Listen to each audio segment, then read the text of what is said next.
Then I have this nice talk, which is about reporting and impact. And in our lives, not IT lives, but normal lives, nice thing is that things usually have really quick impact. So that happens, and the impact is, I cannot do a speech about drawing. But it's a bit different in our IT lives, because actions usually, or very often, do not have quick impact, or very often they don't have any impact. So I would start with a quick research.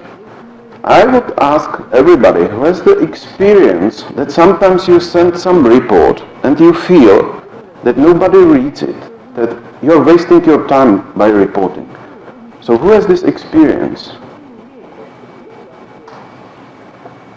There are some lucky people who doesn't have this experience, but my talk will be about the journey, how to change it, how to do reporting which really do something, it has an impact. And I would like to use, let's say, visualization of antique temple here, because these buildings, they are so nice, and they also are so well built that they survive for centuries. And there is a simple reason for that, because each building like that, it has very good foundations, then it has pillars which are supporting the roof. And if you forget about foundation, it will not work. If one of your pillars is missing, it will not work. If it has no roof, it has no purpose probably. So before break, we will speak about our foundation, about our pillars, and after the break, we will continue with thinking what is the main goal, so talking about the impact. So let's start with the first foundation. I call it personas, but let's start from a different point of view. And a very important thing in our life is to simplify everything as much as possible. So simplification of reporting for me is answering that simple questions. Are we happy or not? That's the purpose of reporting. And yesterday there were talks about IoT, robotics, AI, and so on. But nice thing about reporting is that audience of our reports, that will always be people. Because it's about emotions, it's about transferring knowledge and so on. So we still need to work with people. So simple question, but the tricky thing is that we. What does it mean? Who should be happy? So that's why whenever you think about reporting, or actually whenever you do anything on your projects, you need to know for whom. And this exercise always has three main points or three main activities. You identify your stakeholders, then you try to understand them, and then you repeat this activity again, and again. So let's start with identification. I like this picture because it summarizes it very well. And it's very easy if you talk about only people, because everybody is different, you can see the differences and so on. So you would see that there is definitely a difference between this guy and the metal fan, even if we are using the same boards. But in IT, it could be often problematic, because people will use the same words, but the meaning is quite different. Especially when you ask somebody, who are you? What is your idea on this project? They will say, I'm a tester, I am product manager, or the most sticky thing, I'm customer. But that could be customer who looks like that, and there could be customer who looks like that. So that's not enough. That's why we really need to think more about our stakeholders. And there are usually two main parties on all of your projects. There is a customer side, and there is our side, or let's call it delivery side. Sometimes it's much more complex. Sometimes you have more customer sides, you have more partners, and so on. But usually this classification, is it a customer or is it a delivery side? It still works. But you need to go much more deeply. So you need to think about what are really the parties there. So on customer side, we have usually some investor, manager, and then we have some group of people, like business team, end users, and so on. But this could be a huge number of people in that group. So that's why we even need to drill in. And we introduce something called personas. Because the lowest level, how you can drill in your stakeholders identification and exercise, is to go to individuals. It's sometimes helpful, but it would be very time consuming and very hard to maintain if you only work with individuals as stakeholders. So that's why we need to group them somehow. We have end users, that's too big, so let's split it somehow. So in this case, I would say it's kind of CRM system or whatever. So we have personas like ordering, shipping, invoicing, and here it's just one girl, so individual, but here we have some group of people. And the main question is how to find out how many people you should have in your group to do not mix different opinions, to do not mix different roles. So you need to understand really every individual. So you need to know, you will take one of your individuals and you would like to classify him. Is it some already existing persona, or do I need to create a new one? And it's very time consuming, especially on the start of the project. But really, it's worth it because it will help you. And then there are many techniques how to identify these users, how to ask these questions. But what I often use, or I would say always use, is a simple checklist. You have, let's say, 15 answers, 15 questions you ask to every individual, and by answers, then you create their personas. So let's see some of these typical questions in the checklist. So first is that you are thinking about your project. So the first question needs to be, why are you on the project? To that persona, to everybody you ask why. And you will get, I would say, very abstract description, because people are not used to be asked why you are here. They are used to be asked like what will you do and so on, to very concrete questions, but this is very abstract. So you need to continue. You should ask, how would you describe success of this project? Because if somebody is interested in the project, they expect something from it, and that something will solve something for him, some business value, some problem, something which is a pain for them. So everybody should be capable to describe what is the success of the project. And because we also need to have an opposite opinion, they always should be capable also to describe what is not success of the project, what is failing. And this is very helpful to understand, or to make them understand, that the projects can fail. And from that you will learn about the questions if they are aware of some known or unknown or possible risks. Because everybody has their expectations. Everybody will go there, yeah, I want this, because. And then if you ask them from the start of your project, what you think it could go wrong, or what are the risks, you start with your risk analysis very soon. Maybe this will be some high-level risk, nothing concrete, but you're already starting, and you will already explain here that risk analysis, risk mitigation will be one of the most important things during the entire project.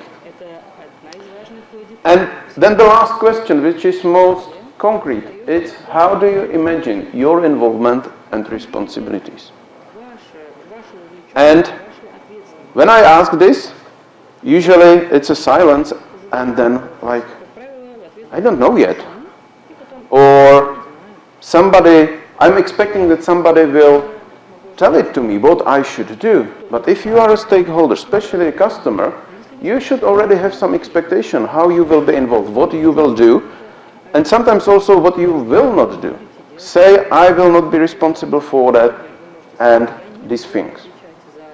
So this identifies a persona from project perspective. You usually should have some more questions and so on, but even this 5, I would say, as a starting point, that's enough.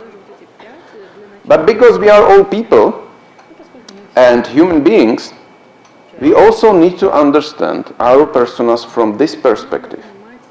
So the first question here is what makes you happy? And I find out this checklist from a people perspective to be much more harder than from project perspective. Because especially in IT we are so used to be reasonable, to use only our brain and forget about our motivation, forget about our emotions. So if you ask what makes you happy, it's like, I want this project to be successful. But does it really mean, does this really makes you happy? And especially if this project is for 1 year or maybe longer, does it mean that you will be happy only at the end of this project? So I would like to know how we can make you happy after every iteration, after every week or every day. And same, what makes you sad? What disappoints you, and so on. And especially if you are working in bigger corporations where you have people all around the world, answers to these 2 questions are very different, because people in Europe are very different to people in Asia and so on. So you will be very surprised by answers. And then same, what motivates you? And I really like from this perspective the talk about China from yesterday, because then I recognize I never work with China's people. I work with India and Japan and so on. And then I recognize that I don't know what motivates China people from that perspective. So I want to work on some China projects just only to have these answers. Then, very important question is how would you define a quality? Again, especially to customers, because if you ask that question, the answer very often will be, it's that it's delivered by requirement and it works. But that's not a quality, right? And we should break this illusion at the start of the project, because quality, especially for a customer, is that we are delivering that real business value. It's not about that it's according to requirement, that there are no bugs and so on. Because at the end, if it is according to requirements without bugs, but it doesn't solve the business problem, it's much worse than if it is somehow different with some small issues, but it works from business perspectives. It solves that problem. And here I very often stops, because, as I said, people are sometimes scared by this humanity aspect and so on. So if you can ask more, if you can be more personal, just do it. Continue asking. But especially at the start of the project, that's enough. And then you start meeting these people, you will understand them more, and then you can go deeper and deeper, and I believe you can make friends with customers like that. So now, if you do this exercise with all of your people involved in the project, you can easily do grouping like that, because the group persona are people who answered very similarly. So they have same opinions. But one very important thing is, if they all agree about that project aspects, but there are huge differences in that cultural thing, that's not one persona.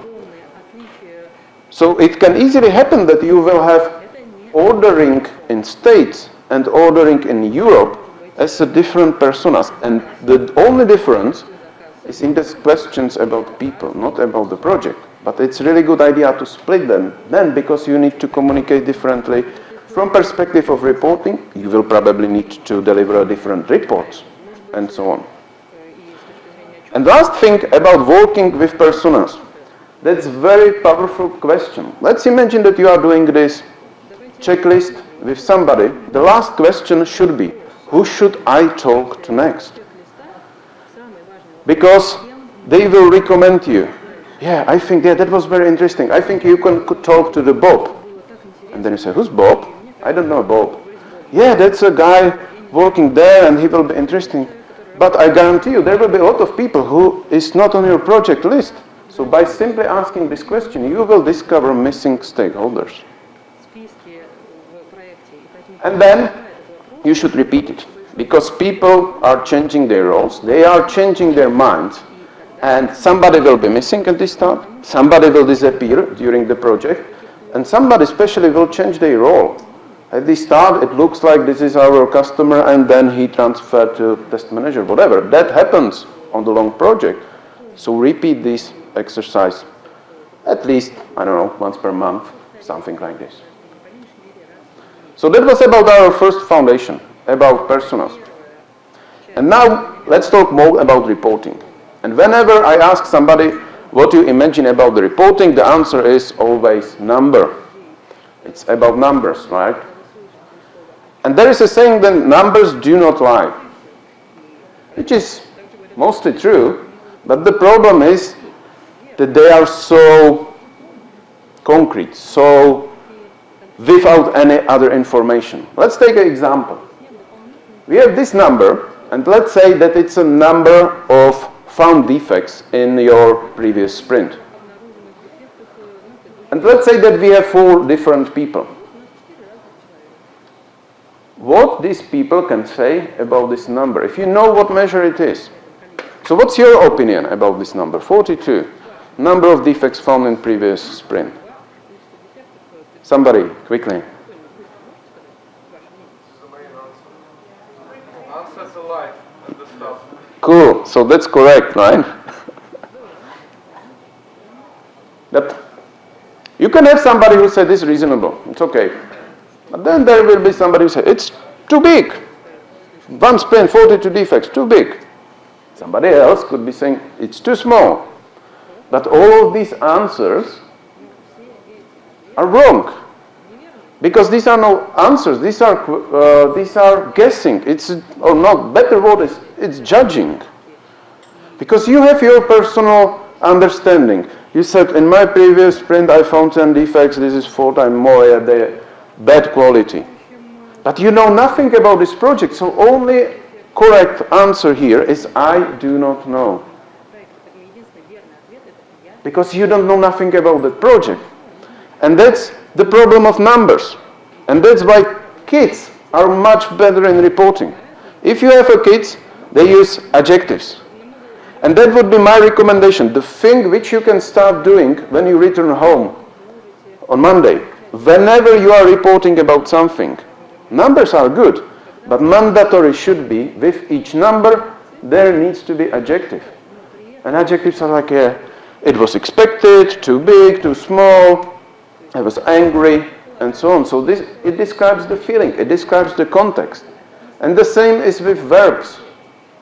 So you should also use verbs to explain the context, to explain the meaning of that number. And if I provide you with a sentence, something like, last sprint we found 42 defects, it was unexpected, and we were not dealing with that, then you make sense. Like if I say it was unexpected and so on, then you can say, yeah, it was too big, or you were feeling bad about it. But without that, it's just a number, which could be correct. So that was about our second foundation.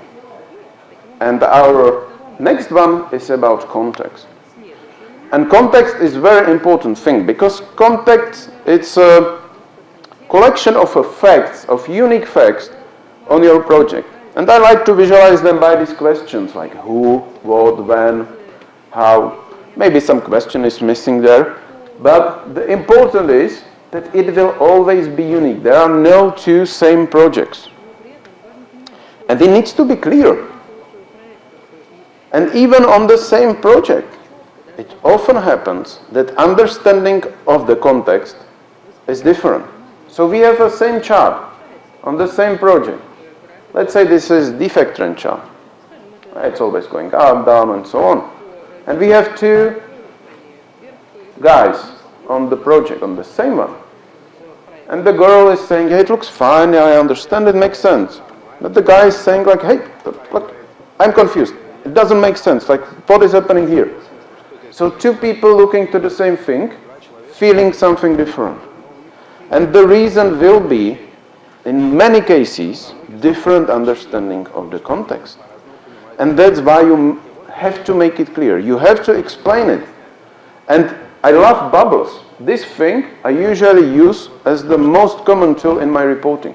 So we all have a tools when we can export things. We have that chart, but then I insert manually bubbles to that, explaining what was happening. So it could be like, we started here at the start of the iteration, and then we did a huge refactoring. So that's good. We found a lot of defects. That was expected. And then we fixed most of them, and we ended in situation like that. If you explain your reporting in this way, you have a good chance that these two will understand it. But if it would be different context, like nothing was happening, it was a normal iteration, not risky, and we found a lot of defects, then this is a problem. That's not good. Same chart, same numbers. Different meaning because of different context. And I have one nightmare about the context. And really that's maybe my biggest nightmare about reporting. And it's comparing. Because people are so used to compare things. Saying, but on my other project. So let's have an example. We have that guy, and he's saying that I am measuring the same measure. Again, this, how many defects you found in previous sprint on two different teams. So it could be test manager, for example. And we have two teams. And first team says 50 defects. Second team says 10. And without knowing the context, we will be judging again. It means, yeah, you are bad quality here, good quality here. But you don't know. Because the reason could be this team has much senior QA, so they found a lot of defects, and most of them are small severity. Or this was end of the project, so not too many defects. Or somebody could be sick here, your QA is sick, and so on. So you don't know. But I like comparing. It's a nice thing to compare, but you need to invest a lot of time to understand context of both, and then you should compare it, then do it if it is the same measure. But avoid judging.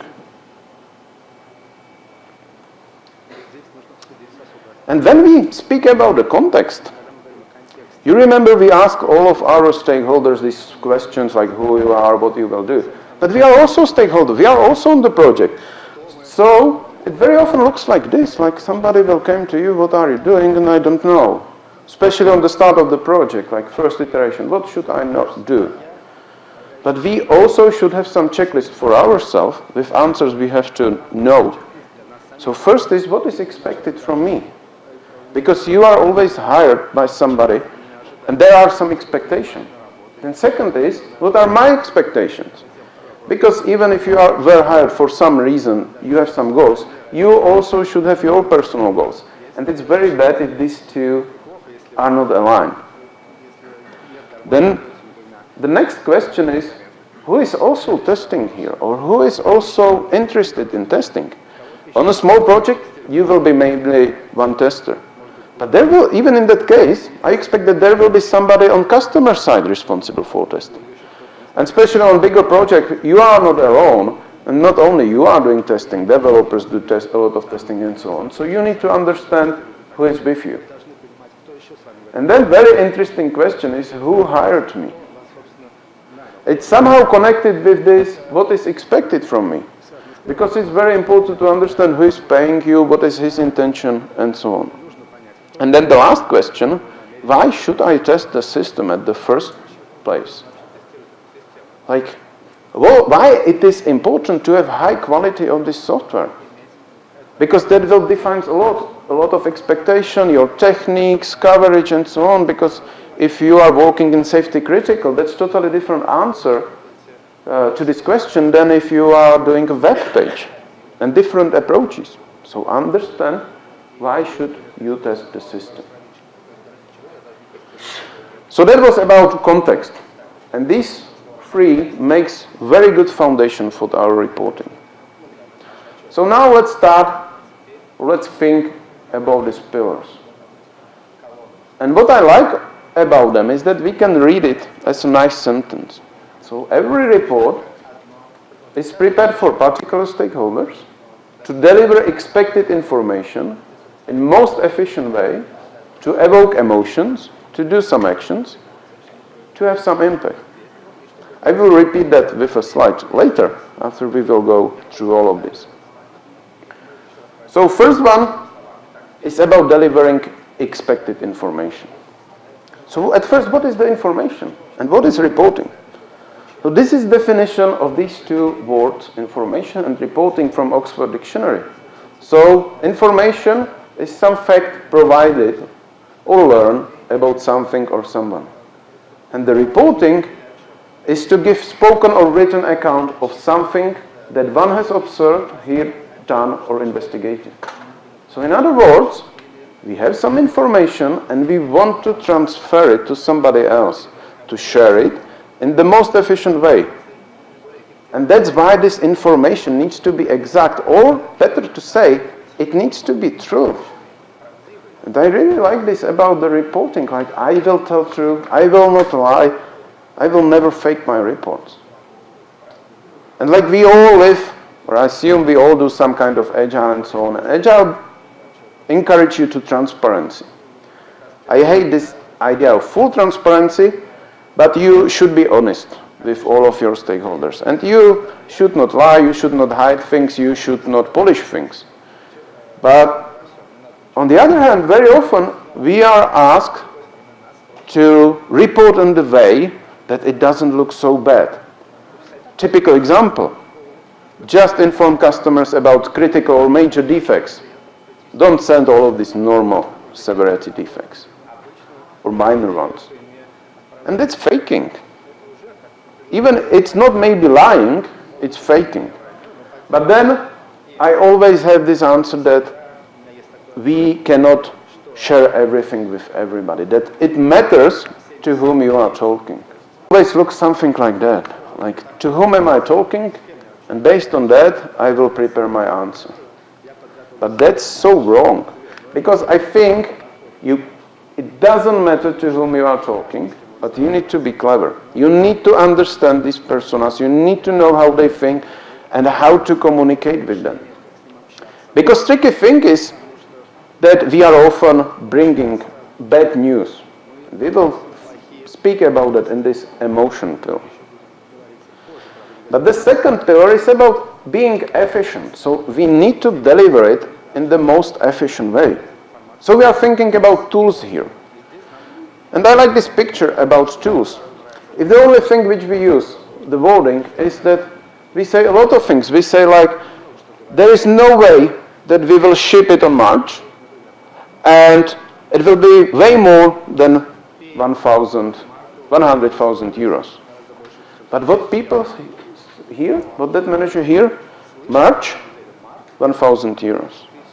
Because we didn't choose the way how to communicate it properly, what tools we should use.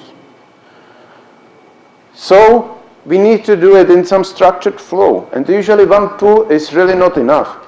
It needs to be kind of process. We need to make it as easy to understand as possible. So we should start with a conclusion. If you are reporting about something, typically it could be answered very simply, like, are we ready to ship or not? Do we have too many defects or not? And so on. So start with a conclusion. Then provide the explanation how to read this report. Sometimes reports are huge. You can have 10 different things, but the first thing you need to explain how to read it. And then you should visualize it. You should start from basics and drilling in and drilling and drilling in. And there are people who will be interested in very big details. They will go to the table with all of the defects. But most of the people will end here or here. They don't need this information, or not yet. They will maybe need it later when they need to communicate it with somebody else. But if you start with all of these details, they will not understand it.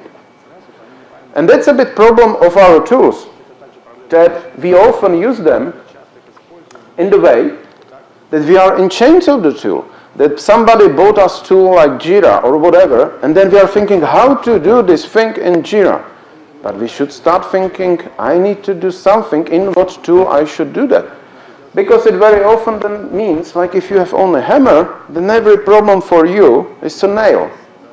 And that will not work. So don't be in chains of your tools. We have plenty of tools nowadays. You can use pictures, videos, mind maps, even voting, and so on.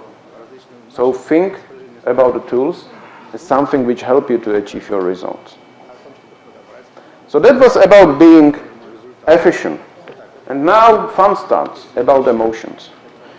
Because our goal is to evoke emotions in the people. Because emotions motivate us much better than reasoning. Even if we want to be so reasonable, don't care about emotions. Emotions at the end always win. And it's important that the emotion is the same. So if you are reporting about something which is bad to these three guys, everybody needs to feel it in the same way. If it's like somebody is happy about that, somebody is unhappy, somebody is like, I don't care, then something is wrong. Because then you are not aligned. And the reason could be they do not understand the report, they don't want to understand the report, or they don't understand the context. But this is your goal. You really need to have everybody aligned about these emotions. And if this is not happening, then you should stop here and you should solve this problem. You should not think about the action and so on, because you will not succeed without it. And be careful here. Because very often we as testers, we like breaking things, pointing fingers and so on, and problem, bad.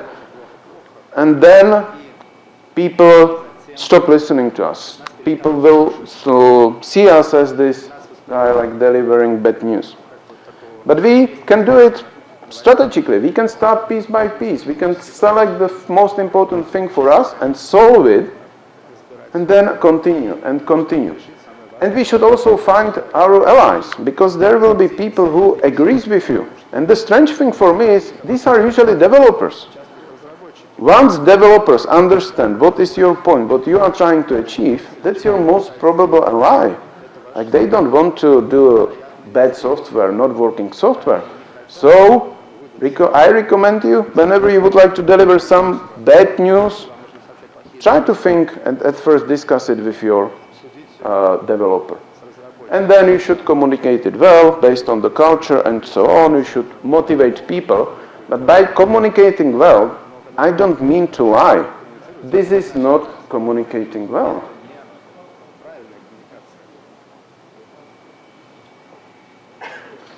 And very often we do that, like we know that there is a problem, but then we say, oh, yeah, maybe change the scale, it doesn't look so bad.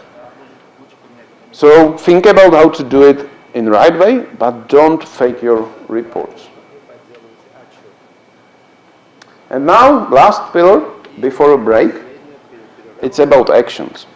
Because that's the ultimate goal of our reporting. When we report, it has to trigger an action. Otherwise, it's wasting of time. A lot of time, maybe. And action should be driven by our emotion. And as I said, if these emotions are aligned, you have a good chance that there will be some action. And every action should be well defined, so it needs to be clear what we will do. Describe it, we will do this and this and this and this. And it should be in near future, sooner better. So for example, in next sprint. And very important thing, find out who is responsible for that. So we have this guy. He's saying I will do that in the next sprint and I will be responsible for it.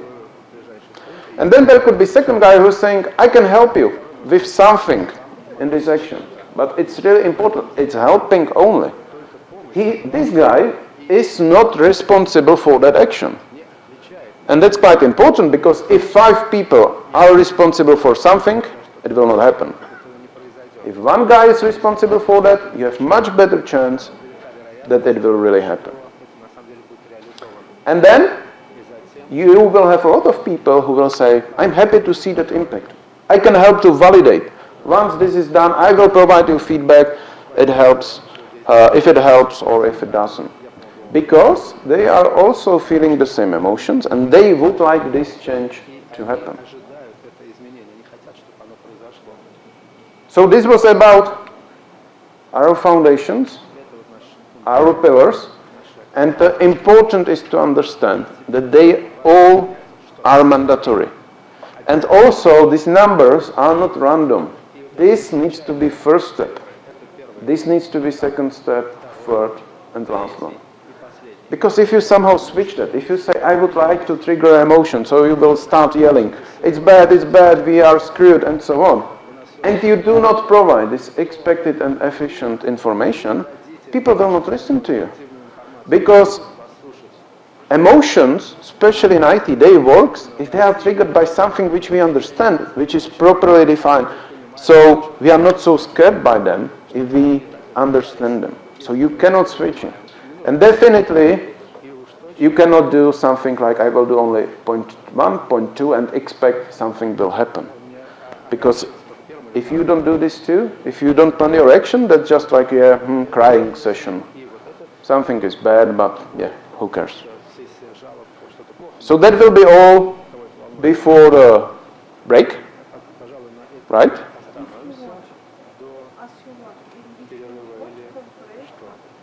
Do you want to have a break? So, 10 minutes, and then we will talk about impact. So let's start with summary. I promised you that sentence which I said at the start. So this is it. This is for me the way how to do reporting and what reporting should be. So every report is prepared for particular stakeholders to deliver expected information in the most efficient way to address emotions and evoke feelings with the goal to trigger an action. So we covered all of these, information, efficient, emotion, action, but then the main question is why we are doing that. And we are doing that because we want to see an impact. And what is an impact? Impact is that this is our action, which we define here. And when it hits the others, something has to happen. They should move.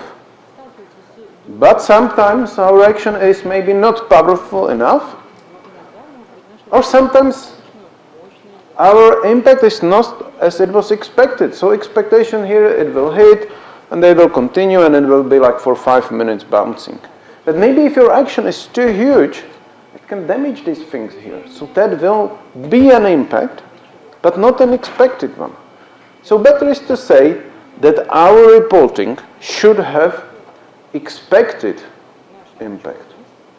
And that's why we should plan it. That's why we have to think about that action in advance. And I like Angry Birds to demonstrate that. Is there somebody who doesn't know Angry Birds? Good. So I found out it's quite a complex game. Especially if you would like to win with that 3 stars score. And your goal is to use whatever number of birds, that's usually limited, to kill all of the pigs, to collect all of the interested items and so on. So it's not so easy. It's a bit more complex. So it's as our development usually, as our projects, we have many tools, we need to do a lot of steps to achieve that, and that's why we should break it to the smaller pieces and so on and so on. So let's say that we planned that we estimate it, that we know what the action will be, and we can somehow predict the impact. And here there is one important thing. If you already know when you are planning your action that it's not possible, it's impossible, or you have doubts, you have no chance to succeed, then don't do that. Replan it again. And we are so often pushed by some people to promise something which we don't believe we can do. So we should say no. And I would say that people are so used to hear answer yes, that they expect that's a common answer, that a no is an exception. But my experience is yes is an exception. And especially when I'm dealing with anybody, also with my kids and so on, my typical answer is no. And then we negotiate, we think about, we plan it more, and then answer could be yes. If I see if it is visible, and if I agree, and so on, then I will say yes. But default answer should be no. So, same with us Angry Birds. If you don't know how to do it, you should think about it in advance. The bad thing about Angry Birds, or good thing, is that you can try, you doesn't succeed, you repeat. But we cannot do it in our lives, especially not in IT and so on. We have no possibility to fail like 10 times in a row and then succeed. So plan it to be challenging. I have nothing against challenging, everything should be challenging, but to be realistic, to be achievable. And then we did it. We executed this action and we need to analyze impact. And it's quite easy in Angry Birds. So all of the pigs are dead, everything is damaged, so I won or I failed. But even in Angry Birds, it's not so easy, because you also need to collect a lot of things, you need to collect the points and so on, so you will end with some score. And that's a bit problematic, because if you have a score from one range to another range, let's say that this is total disaster, and this is a big success, somewhere is that definition of what is failure and what is success. And it's usually not in the middle. Let's say like in 50%, if it's here, but it was unsuccessful, this was successful. It's somewhere floating there. And that's the first thing which you need to do when planning anything, to define what is that success and what is unsuccess. And then also you are looking to trends. So in Angry Birds, yeah, you need to win somehow and then you can continue. But I don't know about you, but to me that would be very irritating to me. I would go and I would try to win again, to have a 3 stars here and here and here. Because the big question is, like, if we succeeded, like by small piece, like it was almost failing, but at the end we succeeded somehow. Is it still success? Probably yes. But can I be happy about it? This emotion in me, is it good or bad? Probably bad, so I need to replan it. I need to do it again. In other words, the action had an impact, but it's not moving too long, it's moving for 10 seconds, so probably not good enough. So think about this, that there needs to be some consistency, some trends. So maybe better is if I win all levels with 2 stars, than winning some level with 1 and another with 3, because that's kind of unpredicted, not easy to estimate, not easy to work with. So being average is maybe better than to being like on this sinusoid or whatever. So that was about an impact, and I would like to demonstrate it on an example. And I was thinking to have some example from our IT life, which I will have in a minute, but then I like to demonstrate things in a different perspective. So I choose to demonstrate it on my family. So first thing which we need to do is to identify personas for a problem. So now personas are my 2 kids. And they seem happy here on this picture. But I need to give you context. They were playing Angry Birds. They are still playing Angry Birds. And everything was fun, they enjoyed it and so on, until they reached level 30. And then level 30, new birds were introduced and so on. So they start failing. But they were still happy. So I was unhappy about it, because I saw that every day, for their 30 minutes, they can use their iPad, so limited time, they are repeating the same level, and they are not recognizing something is wrong. So I need to give them a correct information, and really the correct one. So information is that they are failing. And I need to do it in an efficient way. And they are kids, so I was thinking like, that we will create together a table when we have a bird and the order we're using these birds in. And whenever they start with that new bird, the one which splashed too many, they failed.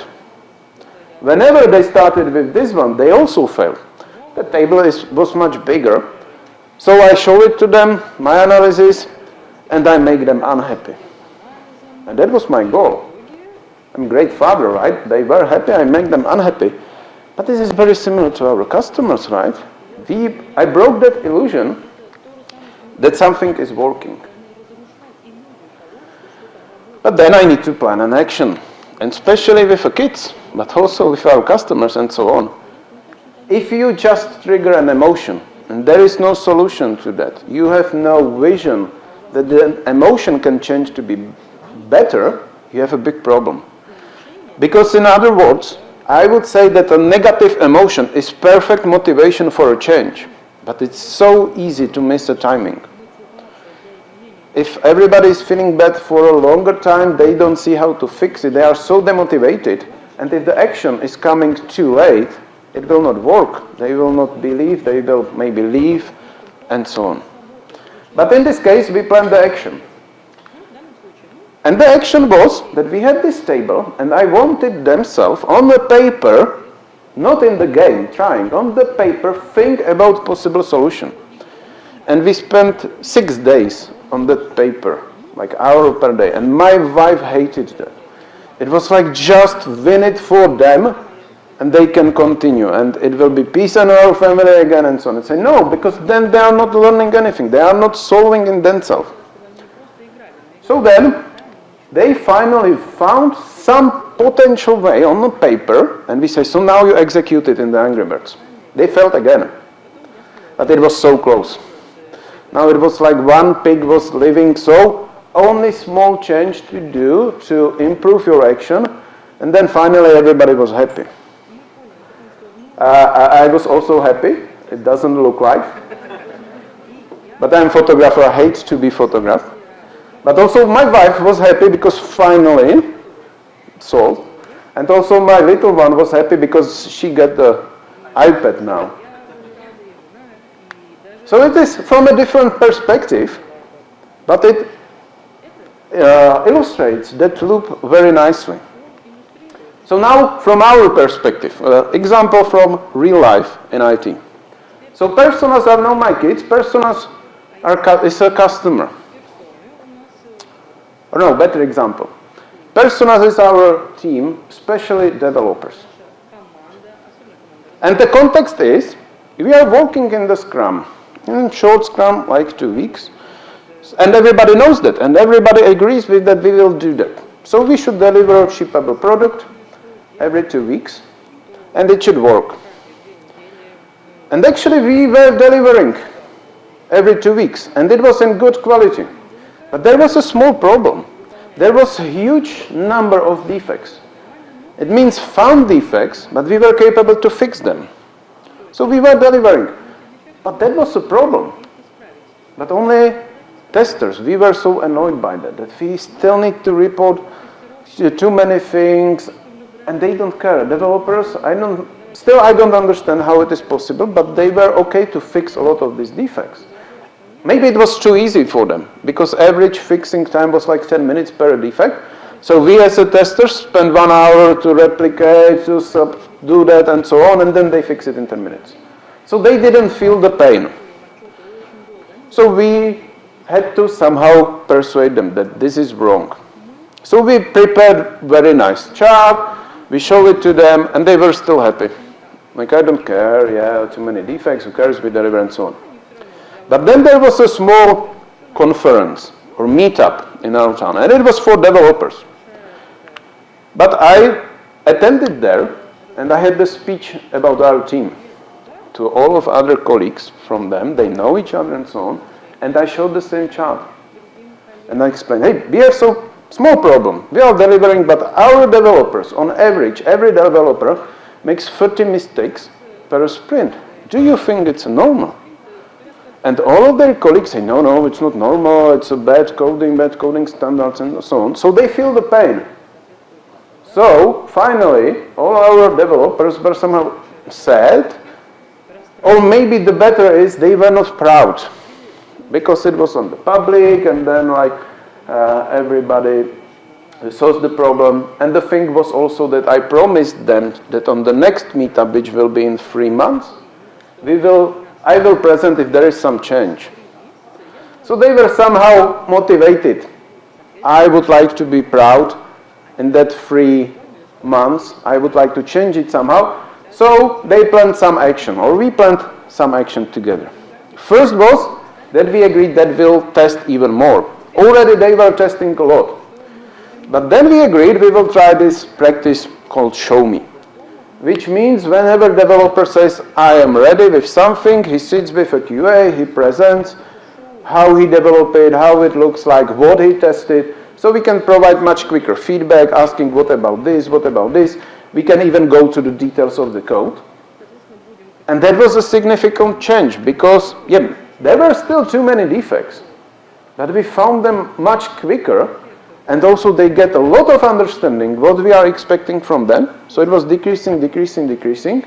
First show me usually took like 15 minutes. The last show me took like 2 minutes because not too many problems. And also we as QAs will learn a lot about our developers, how they think, what is the technology and so on.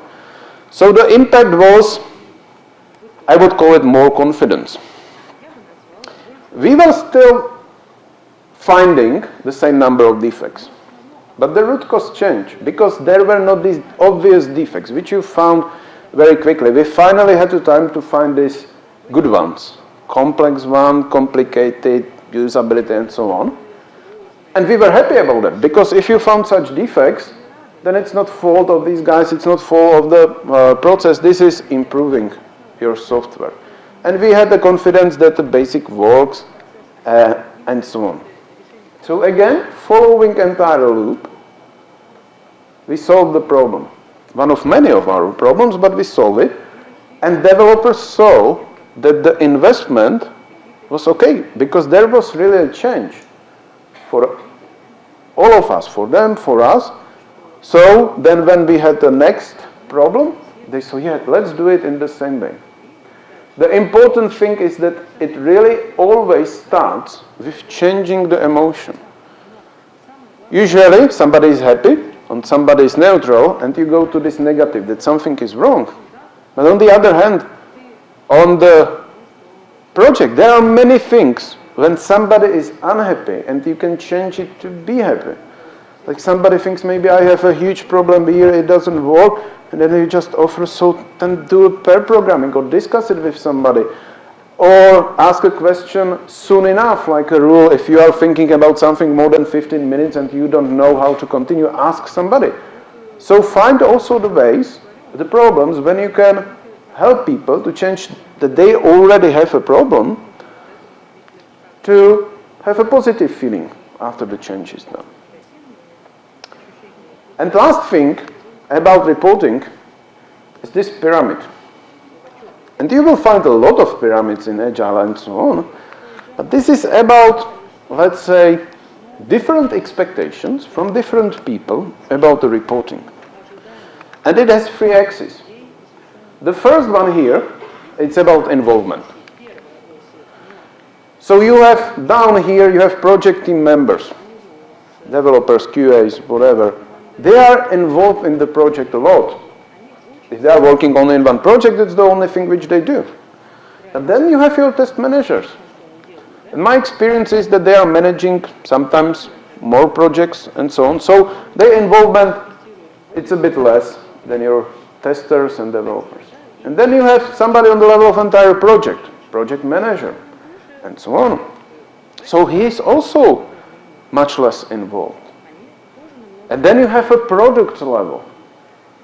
So this could be customer, this could be investor, this could be HR, and so on. And they are very low involved. Maybe a day per week, that would be too much, sometimes much less. So that's the first scale. Second scale is scale of how much details they need in the reporting. So if you are reporting to somebody on your project team, they need a lot of details, and they already have a lot of details in their mind because they know all of these. So feel free to report really drill down to some interesting numbers, list of defects, and so on. But if you are reporting to somebody on this product level, he don't need this. He needs this simple answer. Can we go? Can we go? No. Is there a big problem? So they need a totally different approach. Especially if you are reporting about the same thing, start and then go at more details for these people, more details for these people. That's why the last axis here, it's abstraction. So for people, for your teammates, you need to be really concrete. If you try to these people abstraction like, yeah, we are okay to go, no, that's maybe, we are not okay to go to release. And it's not enough. They need to know why and what we will do for that and so on.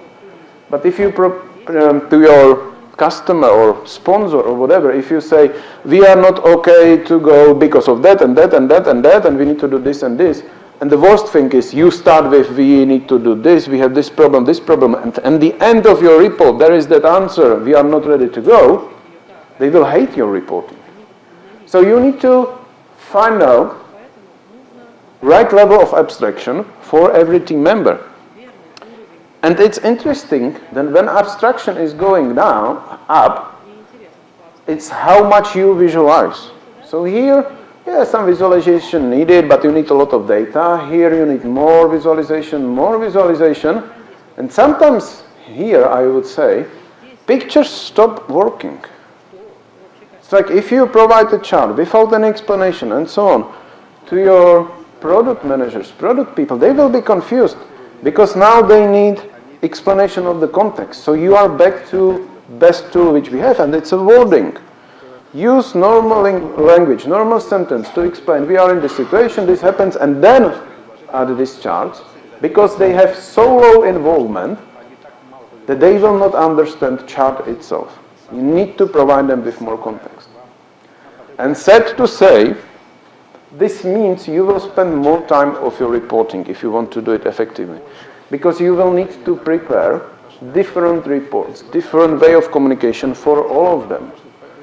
So forgot about the thing, I pressed the button in the Jira, it extracts all of my data, it provides a lot of information, and I sent it to everybody.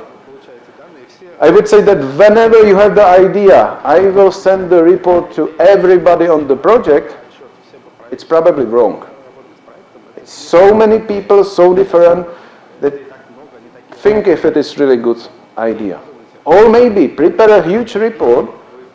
I sometimes do PDF when you start from this level. So you explain we are in this situation, we have these general problems, and then you go down and down and down. So people who are interested on this level or this level, they will find the information there. But don't start with that information. So now our building is complete. And I really believe, and I have this experience, that if we follow this process, if we do this way, things will change. But also this is a change itself. So you need to explain why you are doing that, what you would like to achieve, because otherwise you can send a very good report to correct stakeholders. But because they are already used to another report, I will not read it, it will not help.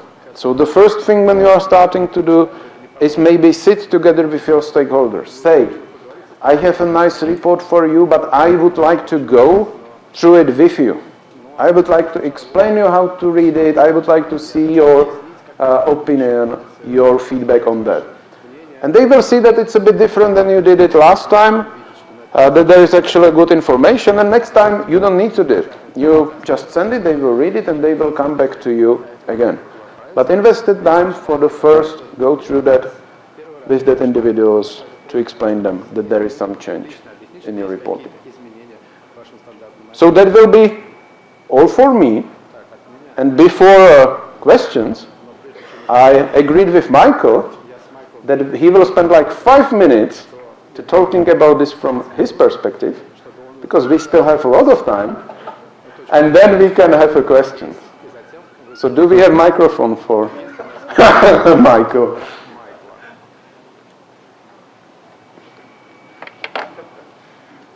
That's a bit of a surprise. Can you go one slide back? One slide back. I love this driving.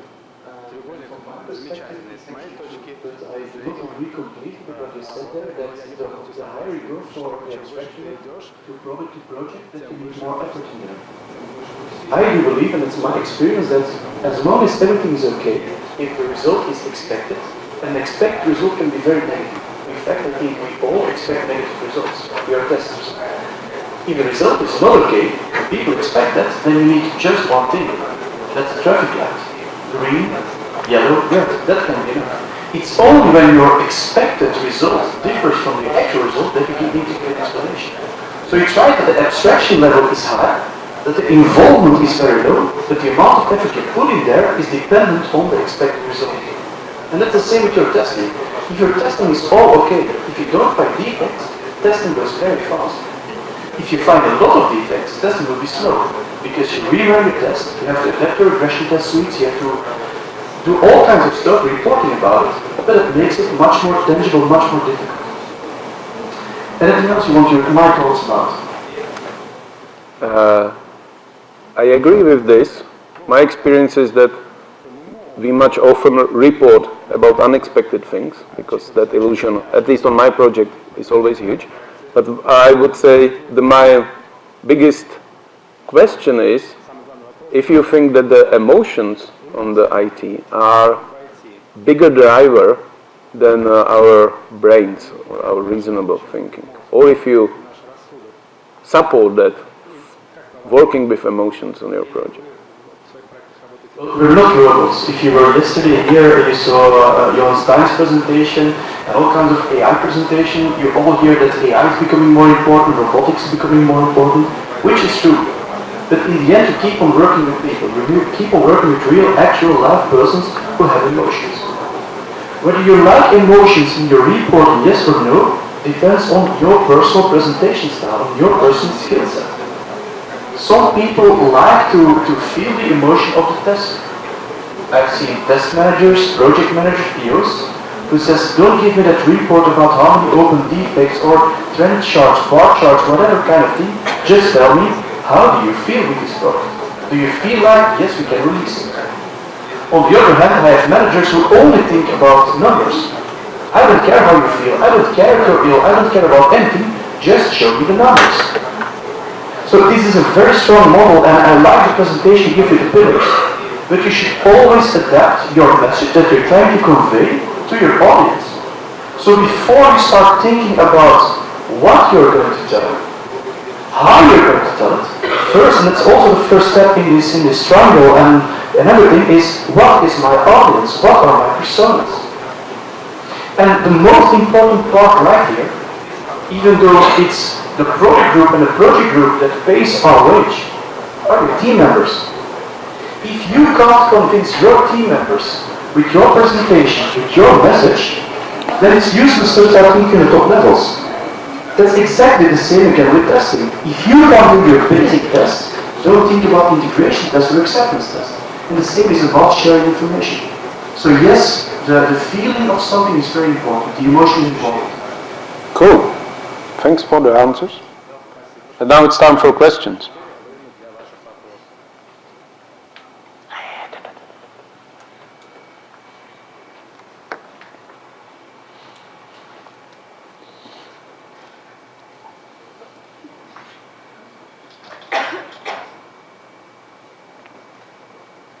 Thank you for the speech. My name is Vladimir, for the topic. On one slide, it was shown a picture where it was different motion in one team. So somebody was happy, somebody was unhappy, and somebody wasn't care about anything yet. This picture. And in this case, I totally agree that you have to do something, because in other case it's like a mess, and it will affect entire team, entire project, etc. But in your next examples with your family and with your team, it looks like a bit weird for me that you did something, because even with your family, kids was, they were happy. And actually we took them from this state and put them in the same state, but we spent some time. And second example, team was happy. Developers was happy. Yeah, developers were happy, but you took them from this state and got them to stay unhappy. So they still making the facts, but they are happy. Don't you think that it's useless? No, but the thing is that the important is that that initial state, that initial emotion is really wrong. So I'm feeling something, somebody else is feeling something different, and then the question is who is right? And it's an interesting thing to think about emotion and what emotion is right. And I make myself statistics for a very long time, like 6 years, if my emotion was correct or not. And I would say that in 1/3 of cases, my initial emotion was wrong. So when I was trying to push somebody, I feel bad, you feel good about it, we need to change something, actually the result was, no, I feeling bad, that's wrong. My misunderstanding, it was my different understanding of the context, but even with my kids, we agree that they should feel bad, or not maybe bad, but they should understand that the thing, repeating the same level for 4 days already, is wrong. Maybe it makes them happy because they are small and it's still fun and so on. But then I explain them what is the purpose of that game, like that you would like to continue in the levels and so on. So they agreed.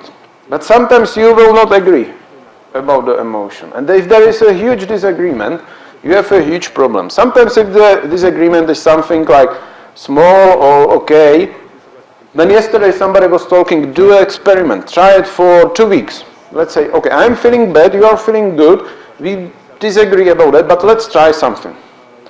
Let's try to change it for 2 weeks and we see if there is some impact, if something is changing. And you need to do it another way. Somebody sometimes will ask you to do something which you disagree. And you should say, okay, let's try it for a short period and let's see the impact. But yeah, when the emotion is different, something is always wrong. Or maybe it could be even cultural thing. Then your understanding of your culture in the company is wrong, so you need to align them. I never saw the example in my life when we had the different emotions that this was the correct situation to be in. Did I answer the question? Yes, thank you. I not agree to the... I will be in bar camp after, so let's discuss it there. Here.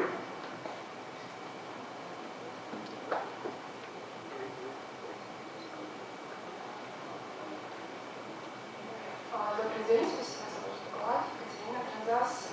Скажите, пожалуйста, Who will translate? Good day, thank you for your report.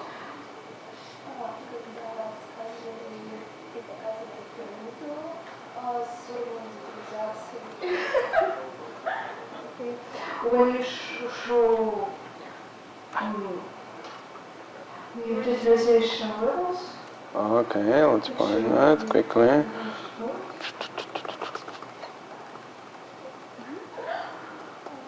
Pet?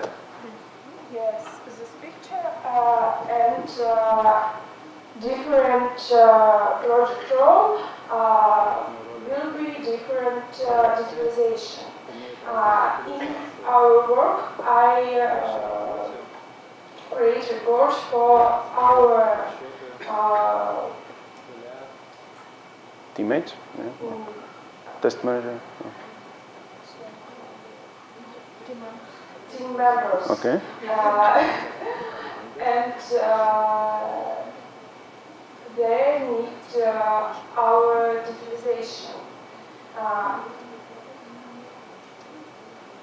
I must be use minimal digitalization or maximum digitalization for the, if I created report for test manager,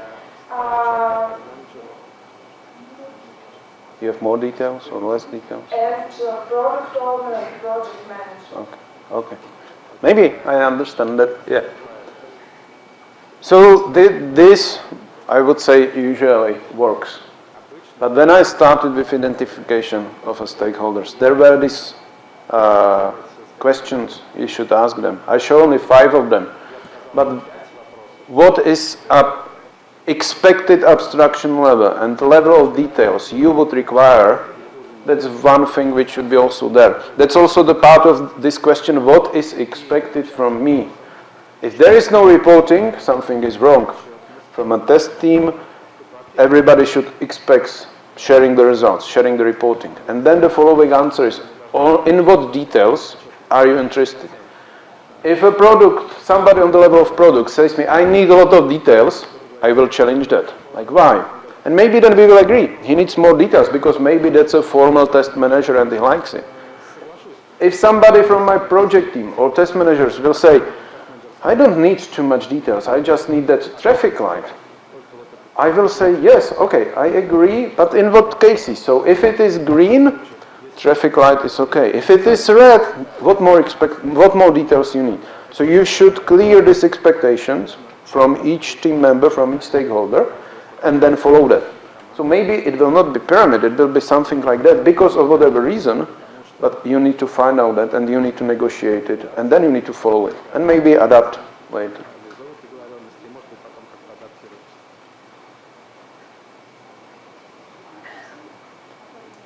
Okay.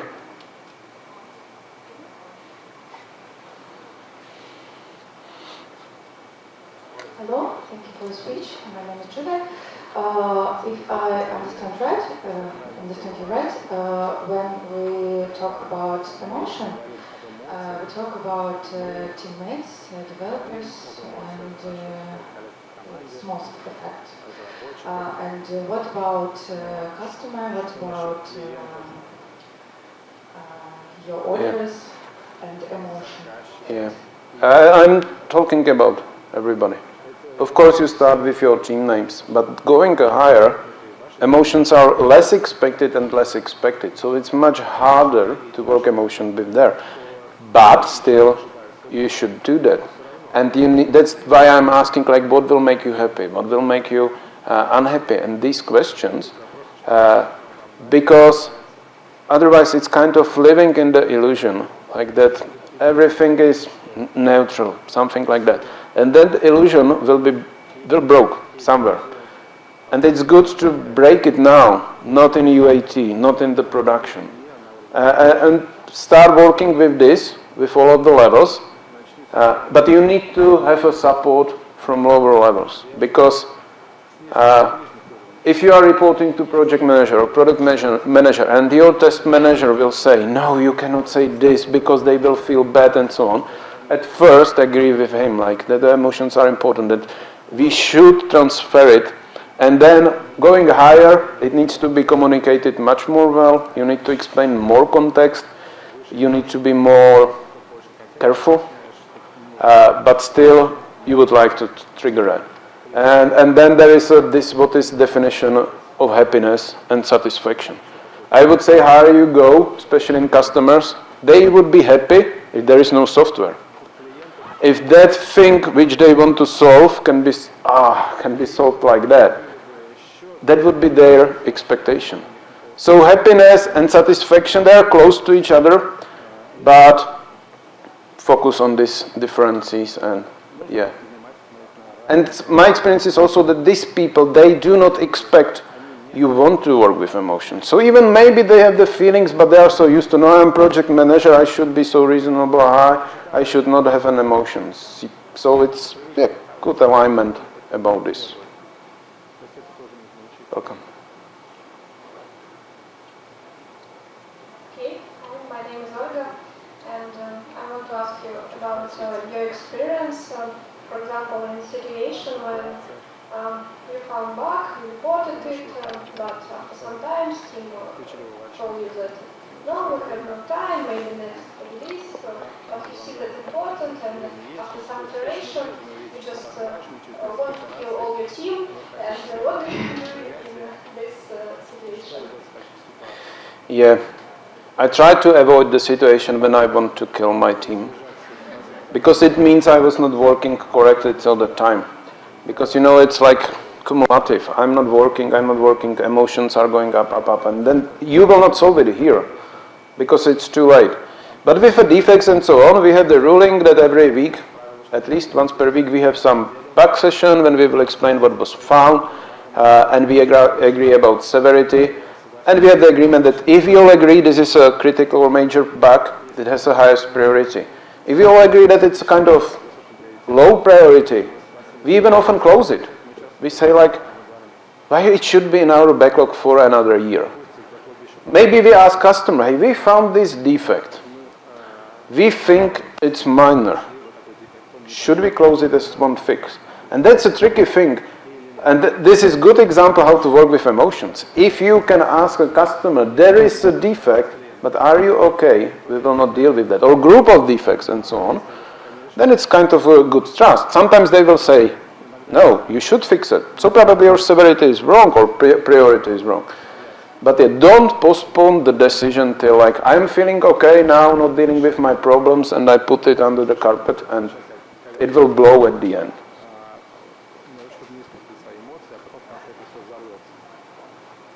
Hello, my name is Maria.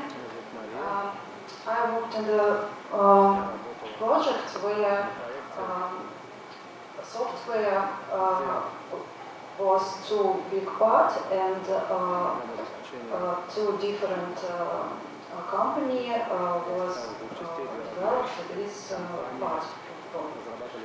I worked in integration testing team, and we managed the reports for two companies, two management teams.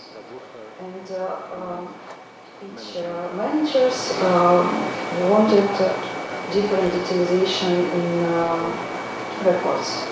It's a good practice. It's different details or? Different details. Yeah. One wanted only critical problems. I understand. Another wanted all situation, all details. Yep. It's normally. It could be a solution if there is a good reason for that. But I would ask these people like, why you want a different level? What is your expectation from a reporting? And maybe it's a culture, maybe it's because somebody has this preference and this preference, then yeah, do that. It will be investment, but nowadays you will find a way how to automate it somehow to do not waste the time. But let's start with understanding of that. And especially when you are a middleman between somebody, make them talk to each other if that's possible. Because even if they interpret result, for example, you send the same report or a different report about the same thing, and somebody interprets it as this and somebody as this, just make them talk if they are on the same position and so on to agree. And maybe then they can define some common template. Yeah? I don't need so details, and the second one, hey, that's too low, so let's agree about this. So the communication between these two will be the solution, I would say. Good. Hi, my name is Sergey. I want to ask a question: how you deal with laziness in the people? Let's explain. I'm in the level of test managers, so I send my report to project, and project manager is kind of lazy. We're all lazy people, so we don't have to do our work twice.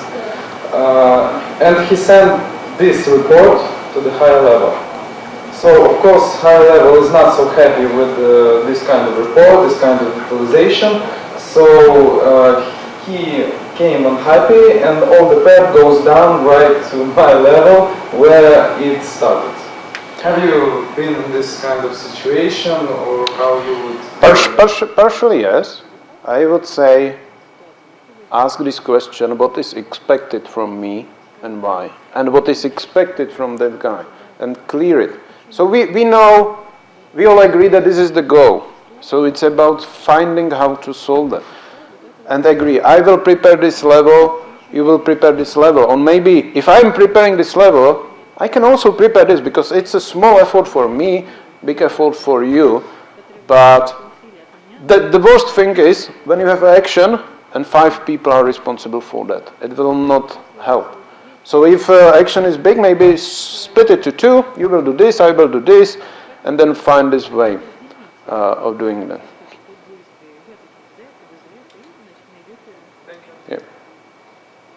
Okay, last question because... Hello, my name is Yeah? Alexandra, Smarter Software. I would like to ask you about telling good news.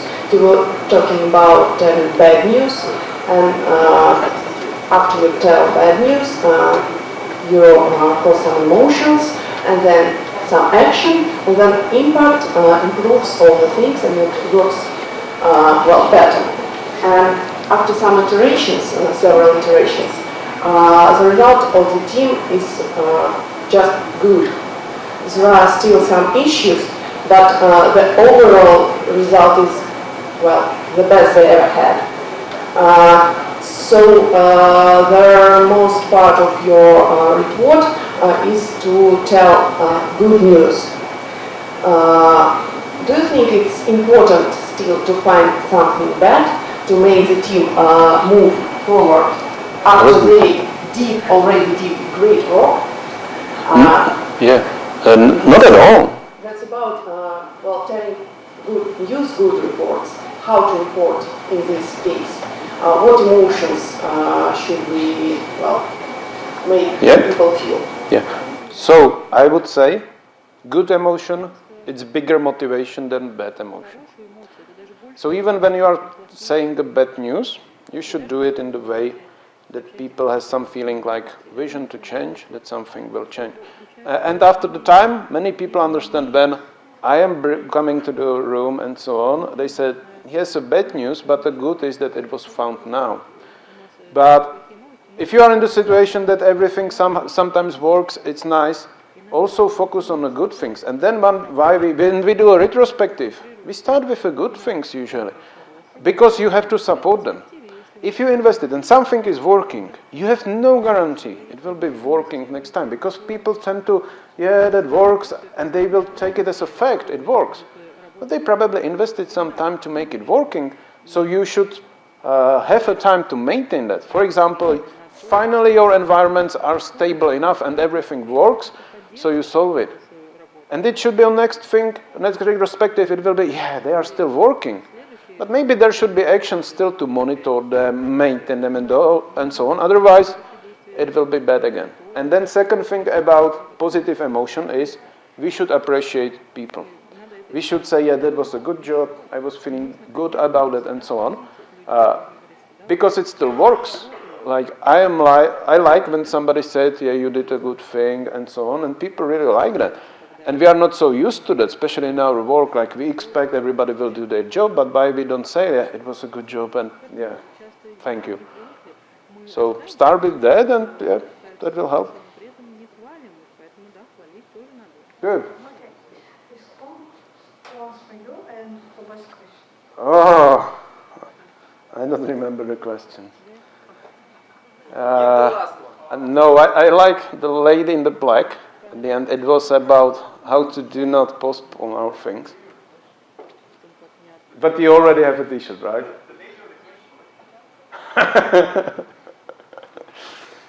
Good. So, thank you. And I will be in Barcamp in 5 minutes. So, no, more. If you want to discuss it more, I would be really interested in your opinion.